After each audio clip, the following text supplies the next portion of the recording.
ভারতীয় আগ্রাসন প্রতিরোধে রাজধানীতে প্রথম আলোর প্রধান কার্যালয়ের সামনে অবস্থান নিয়ে বিক্ষোভ কর্মসূচি পালন করছে আন্দোলনকারীরা। তাদের দাবি, ভারতীয় আগ্রাসনের দোসর হয়ে কাজ করে প্রথম আলো। এদিকে যে কোনো নৈরাজ্য ঠেকাতে সেখানে অবস্থান নিয়েছে আইন শৃঙ্খলা বাহিনীর সদস্যরা। আন্দোলনকারীদের অভিযোগ, শেখ হাসিনা সরকারের আমলে ভারতের পক্ষ নিয়ে বিভিন্ন প্রতিবেদন প্রকাশ করেছে প্রথম আলো। আওয়ামী লীগ সরকার পতনের পরেও প্রথম আলোর সেই স্বভাব বদলায়নি বলে অভিযোগ করেন তারা। ভারতীয় আগ্রাসনের দোসরদের দ্রুত বিচারের আওতায় আনার দাবি করেছেন প্রথম আলোর প্রধান কার্যালয়ের সামনে অবস্থান নেওয়া আন্দোলনকারীরা। এর আগে রবিবার সন্ধ্যায় জোড়া গরু জবেহ কর্মসূচির সময় আইন শৃঙ্খলা বাহিনীর সাথে আন্দোলনকারীদের ধাওয়া পাল্টা ধাওয়ার ঘটনা ঘটে।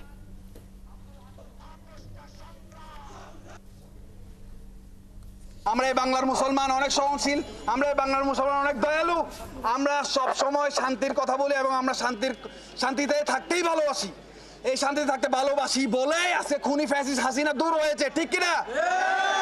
আমরা শান্তি চাই এবং আমরা শান্তির জন্য লড়াই করে যাব। এই লড়াই চলতে থাকবে ইনশাআল্লাহ, যতদিন শান্তি কায়েম না হয়।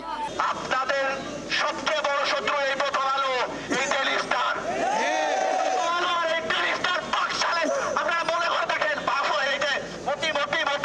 প্রথম আলো সম্পাদক মতি, এই ছিল বাকশাল। কিভাবে সাহস হয় একটা পেপার খুলে বসার? বাকশালের মতি কিভাবে একটা পেপার খুলে বসার সাহস পায় বলেন আপনারা আমাকে।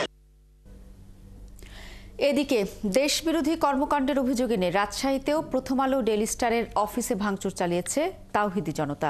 এ সময় তারা অফিসের সাইনবোর্ড ভাঙচুর করে পুড়িয়ে দেয়। সোমবার দুপুরে রাজশাহীর 0 পয়েন্টে প্রথম আলো ও ডেইলি স্টারের বিরুদ্ধে প্রতিবাদ এবং জিয়াফত আয়োজনে পুলিশে হামলার নিন্দা জানায় তাওহিদি জনতা। পরে সেখান থেকে বের হওয়া বিক্ষোভ মিছিলটি বোয়ালিয়া থানার মোড়ে এসে প্রথম আলো অফিসের সামনে মানববন্ধন করে।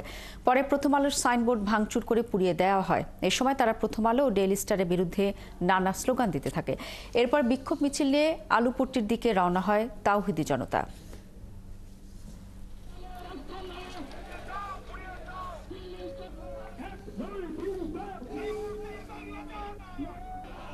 Get up!